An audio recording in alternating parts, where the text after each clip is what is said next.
Bonjour Elisabeth, comment tu vas? Bonjour Stéphane, merci pour cette petite présentation. Bien Oui, comme d'habitude, sourire aux lèvres, bronzé en plus, de retour de Lisbonne il y a quelques jours. Poil, oui, c'est vrai.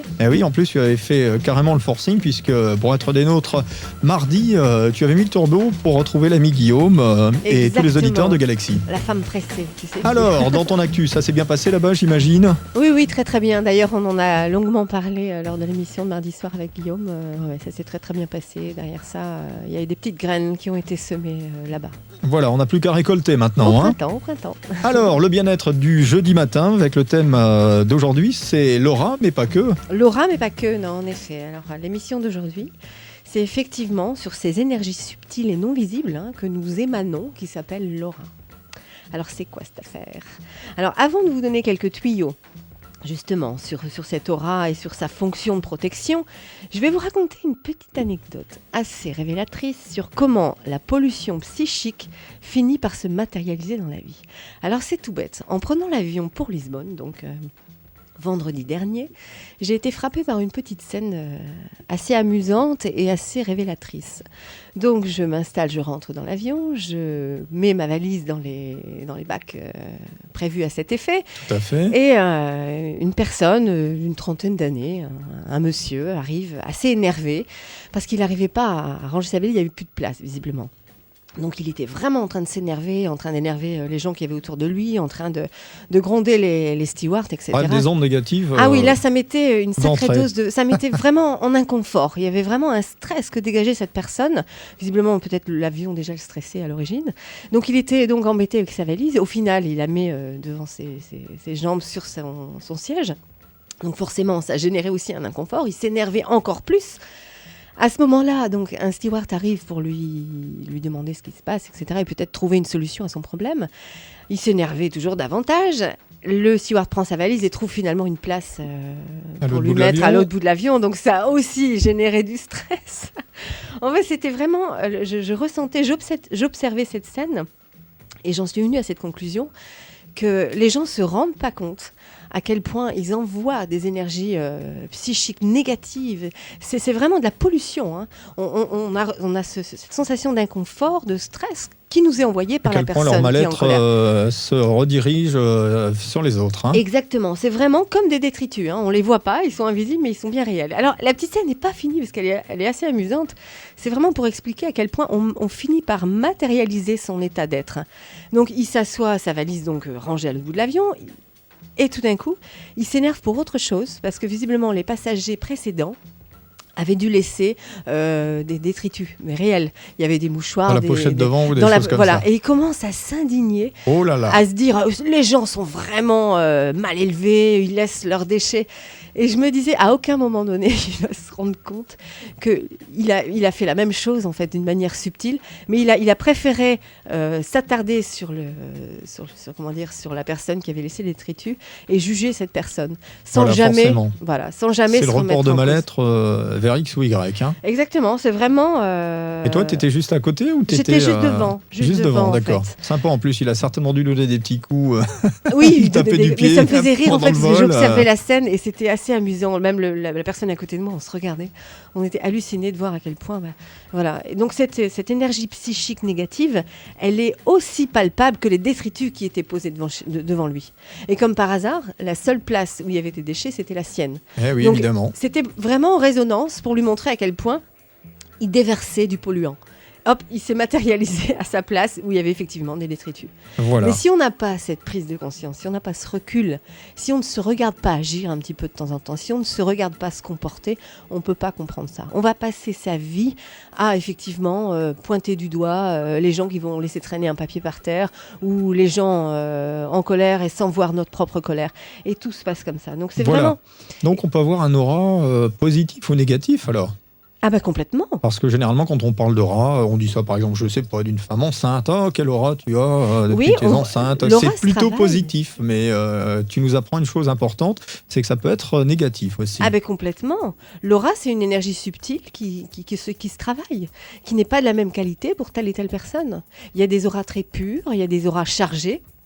Et l'aura, c'est vraiment la correspondance de l'état émotionnel dans lequel on est. Donc c'était pour ça le sujet. Avant d'expliquer qu'est-ce que l'aura, je voulais expliquer qu'est-ce qu'une aura négative et comment on peut vraiment polluer son énergie et ce qu'on émane.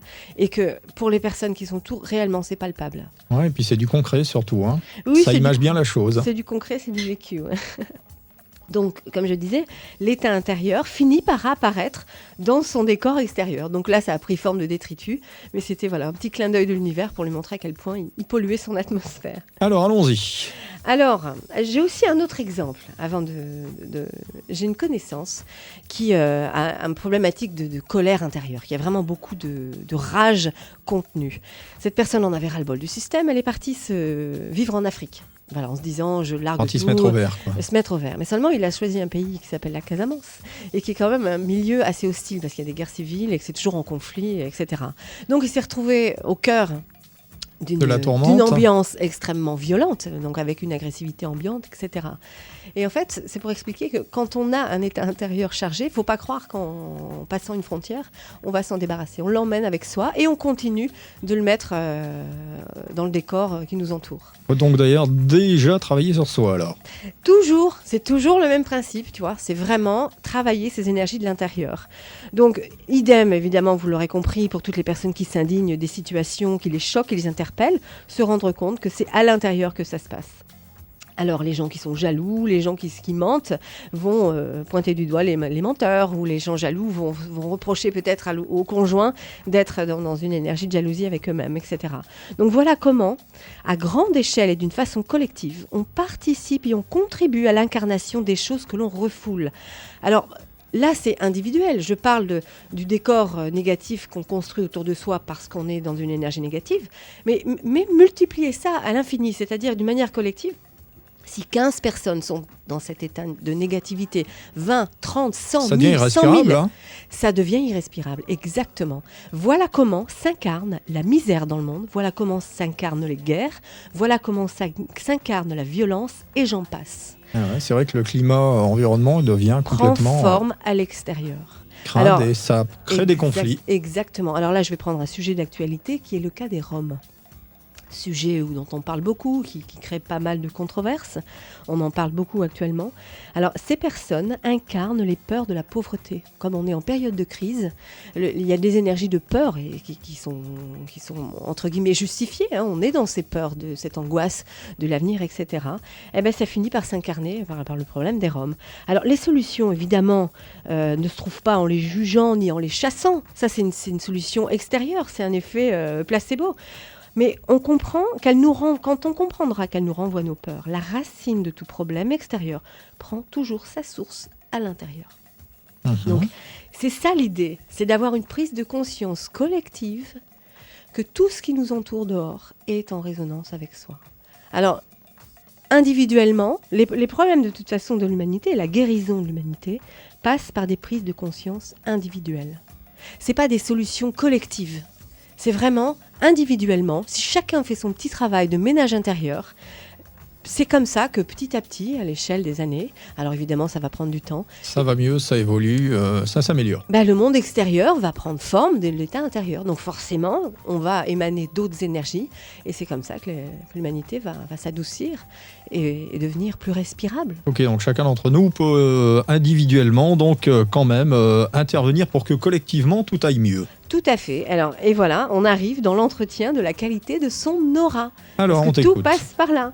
Alors, les caractéristiques de l'aura, chacune des caractéristiques de l'aura dépend des vertus sur lesquelles nous avons travaillé. C'est-à-dire, si l'on est pur, l'aura devient limpide et transparente. Alors la pureté, évidemment, c'est ce sentiment d'amour, tout simplement. Alors si on est plein d'amour, rempli d'amour, l'aura se vivifie, elle se densifie.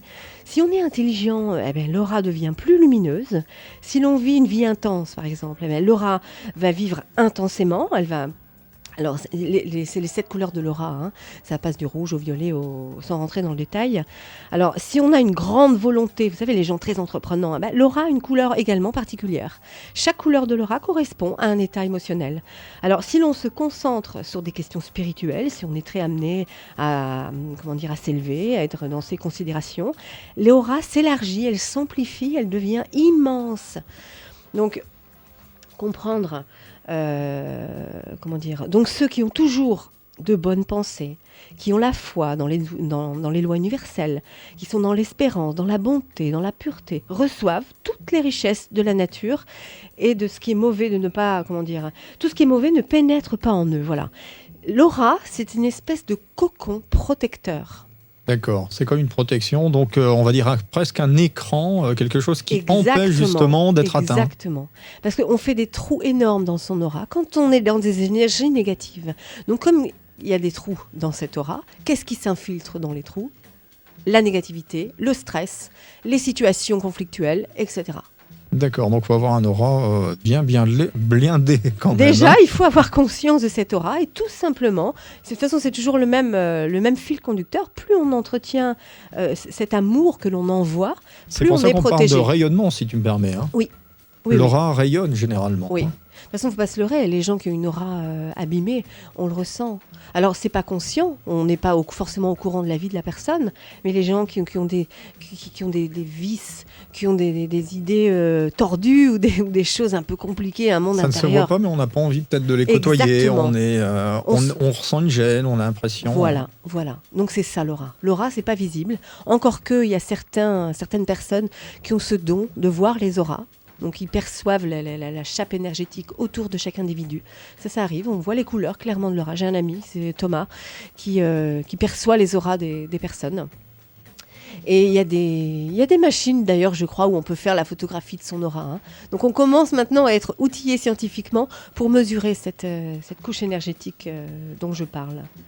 Donc, il y a aussi une autre méthode, donc c'est de travailler en conscience pour améliorer l'état de son aura, ses vertus, alors les vertus de la pureté, de la patience, de l'indulgence, etc.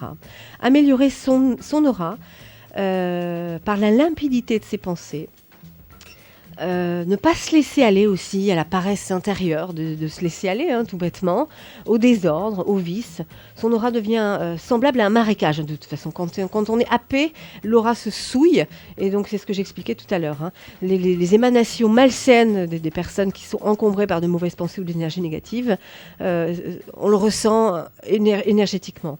Donc, tu auras compris la suite de ma petite chronique. Tout à fait. Voilà. Nous allons faire la qualité ou comment travailler son aura signe par signe. Alors, bien évidemment, je survole parce que c'est beaucoup plus complexe que ça. Chaque énergie de chaque signe correspond à une planète qui a une couleur d'aura particulière, etc. Mais là, c'est vraiment pour donner une impulsion, pour donner des petites informations, pour un début de réflexion sur le sujet. Généralité, signe par signe, de l'aura du moment. Allons-y. Donc, vision simplifiée. Comment l'aura de l'énergie du bélier s'améliore ? Eh bien, dans l'acte juste, tout simplement, et non dans l'agressivité pour arriver à ses fins. Voilà, il calme son agressivité, le bélier, et il améliore son action beaucoup plus ciblée et beaucoup plus efficace. Alors, l'aura de l'énergie du taureau s'améliore dans la patience, dans l'étreinte sans contenir, protégé sans contrôler, parce qu'il est un petit poil possessif et jaloux, le taureau. Donc voilà, il peut clarifier son aura en étant dans cette bonté sans attente. L'aura de l'énergie Gémeaux se purifie dans l'expression de l'amour et de la vérité, et non dans la supercherie habile et du ni vu ni connu, je t'embrouille. D'accord. Voilà, il est un petit peu comme ça, c'est clair. Le Gémeaux. Alors, l'aura de l'énergie Cancer se purifie dans le réconfort maternant et rassurant, et non dans la fermeture aux autres. Parce que le Cancer, il a tendance à avoir un esprit de clan et à cloisonner sa famille, ses amis, son contexte. Voilà, il peut ouvrir un petit peu sa dimension maternant à l'échelle de l'humanité, par exemple. Ah d'accord, carrément. Voilà. Carrément devenir une mère universelle, plutôt que de fermer sa coquille et de fermer sa maison. Voilà comment il clarifie la pureté de son aura. L'aura de la Vierge se purifie dans le service non revendicateur et non dans l'assouvissement critique. Parce que quand elle rentre au service, elle se sent asservie aux autres et là, ça la rend critique, etc. Donc vraiment dans l'ouverture non revendicateur, dans la bonté du cœur, toujours pareil. Hein.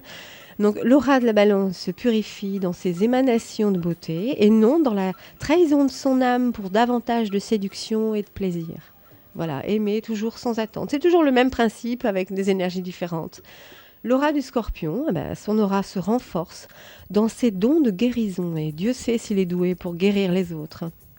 Et également dans les guérisons de ses propres blessures profondes, et non dans l'utilisation de sa puissance, dans la destruction ou dans l'autodestruction. Voilà, il a le choix, le Scorpion. L'aura de l'énergie Sagittaire s'illumine dans sa guidance spirituelle, dans l'énergie d'amour, et non dans la volonté d'imposer ses idées.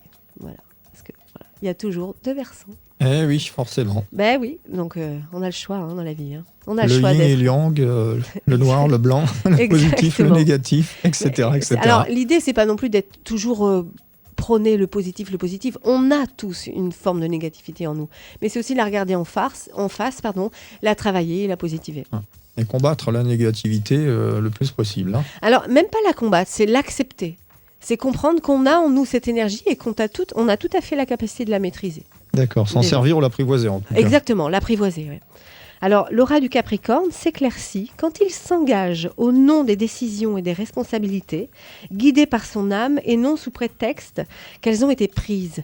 Et là, j'entends par là que le Capricorne, il est assez rigide avec lui-même. Parfois, il s'engage dans des voies où il se sent obligé de s'engager parce qu'il a tenu une promesse, par exemple. Mais il peut aussi s'en désengager. Si l'idée n'est pas bonne, il n'est pas obligé de la suivre. Donc, s'il se rend compte qu'il a dit des conneries ou qu'il s'est un petit peu trop avancé, il ne faut pas qu'il ait peur de faire marche arrière. Voilà, parce que son sens de l'engagement, il est fort. Il est très puissant. Donc, il ne faut pas s'engager au nom de l'engagement. Il faut s'engager au nom de l'âme. Donc, quitte à remettre en cause les engagements qui ont été lancés. L'aura du Verseau, alors, ébloui d'une telle blancheur, telle la neige sous le reflet du soleil, quand la compréhension et la maîtrise de ses émotions lui permettront de faire exploser sa singularité sans dommages collatéraux, mais avec sagesse et assurance. Voilà. N'attendez pas de péter un plomb intérieur avant d'entreprendre. Vos idées sont bonnes et originales, il faut les accepter. Maîtrisez un petit peu l'espèce de... C'est le feu sous la glace, en fait, le Verseau. Ouais. Ça boue à l'intérieur. Ça boue à l'intérieur, parce qu'il sent qu'il est hors norme, il sent qu'il a des idées avant-garde, et il manque parfois de solutions actuelles dans le présent pour les mettre en place. Donc l'idée, c'est de croire vraiment en son originalité et y aller foncer. Ok, c'est voilà noté. Pour le Verseau. L'aura du Poisson vibre quand il nage dans la pureté d'une eau cristalline et non dans la confusion de ses propres sentiments. Plus il connectera sa nature compatissante, plus l'amour inconditionnel fera scintiller son aura pour le bien de tous. Et le mot « confusion du sentiment » pour le Poisson, je pense qu'il comprend ce que je veux dire quand j'exprime ça. Le sentiment d'amour pour le Poisson est très confus, et pour lui-même et pour les autres. Donc c'est vraiment comprendre qu'il a besoin, pour être bien, de naviguer dans une eau claire. Et pour être dans la clarté, il faut être dans la vérité. Et il faut essayer de maintenir au maximum la clarté. Parce que c'est compliqué pour le Poisson de maintenir la clarté, c'est très flou. D'accord, grâce à toi Elisabeth, on apprend à se connaître petit à petit, tout doucement mais sûrement. Oui.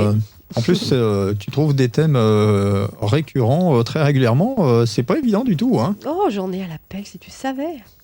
Et si vous qui nous écoutez en avez, vous n'hésitez pas à contacter Elisabeth pour lui dire tiens, on aimerait bien aborder tel ou tel aspect du bien-être. Pourquoi pas, Elisabeth est là aussi. Elle est avant tout pour vous aider, mais elle est là également pour aborder divers thèmes qui pourraient vous intéresser. Vous n'hésitez pas. Exactement. Elle va vous rappeler ses coordonnées téléphoniques, allons-y. Ouais. Alors avant le petit topo sur les actus, je voudrais vraiment conclure avec ça. Et le message du jour, c'est de comprendre que nous sommes les lumières du monde.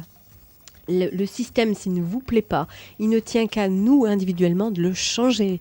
S'illuminer de l'intérieur, en disciplinant et en maîtrisant nos émotions, réenchantera le monde. Voilà, il n'y a pas d'autre voie, il n'y a pas d'autre solution. Ouvrez vos lumières intérieures. Voilà pour le message universel d'Elisabeth ce matin. Alors, voilà, la petite actu, c'est que je reprends d'une manière mensuelle, cette fois-ci, mes dîners-conférences. Alors, j'ai un beau partenariat avec un restaurant qui s'appelle Les Beaux Jardins, au Parc Barbieux. D'accord, c'est donc à Roubaix. Voilà, qui m'ouvre ses portes, alors dans un décor assez sympathique, avec tous les éléments qui se confondent, l'eau, la terre, la lumière, etc. Parce que l'environnement est très arboré et très, très joli. Donc voilà, les dîners-conférences, le prochain sera le jeudi 7 novembre. Et comme je lance l'actu, j'en fais 2 exceptionnellement pour le mois de novembre. Le 7 novembre et le 21 novembre. Alors c'est une forme d'apéro dînatoire avec dans ce contexte une petite conférence d'approche sur qu'est-ce que l'outil astral, etc. Une façon de l'aborder et de faire comprendre un petit peu les pertinences de cet outil. Et un mini-entretien pour chaque participant. Donc, ce n'est pas une consultation de 2h30. C'est un mini-entretien. On survole le thème pour commencer à voir ce que ça peut apporter donc, individuellement. Et donc, autour de ça, des échanges. Et alors, c'est le dîner, le déjeuner, c'est l'après-midi? C'est le dîner, ouais, c'est le soir. Apéro, voilà, ça commence à 19h et c'est une petite soirée donc assez animée. Ça permet de faire des rencontres. Je stoppe les inscriptions à partir de 8-9 personnes pour justement maintenir ce petit groupe pour que ce soit plus intime et que je puisse avoir des échanges un peu approfondis quand même avec chaque participant. Voilà, alors pour adhérer, pour pouvoir vous retrouver, pour réserver, ça se passe comment? Où? Alors, tout bêtement, vous m'appelez sur mon portable au 06 62 39 29 03. Je vais mettre également l'actualité sur le contenu sur ma page fan Facebook. Donc Elisabeth Sens avec un Z sur Facebook. Également sur mon blog, il y a une petite rubrique agenda où il va y avoir toutes les actualités, etc. Donc mon blog c'est elisabethsens.com avec un Z toujours. Et voilà, et puis toujours les consultations en parallèle de ça. Voilà, écoute, impeccable. Des choses à ajouter, Elisabeth, ou pas? Non, terminé, fini on va souhaiter une excellente fin de semaine, une excellente journée. On te retrouve avec beaucoup de plaisir jeudi prochain et le mardi suivant avec l'ami Guillaume. Là, tu réponds directement aux auditeurs qui veulent bien nous appeler au 03 20 83 57 57. Au revoir Elisabeth, à très bientôt. Salut Stéphane.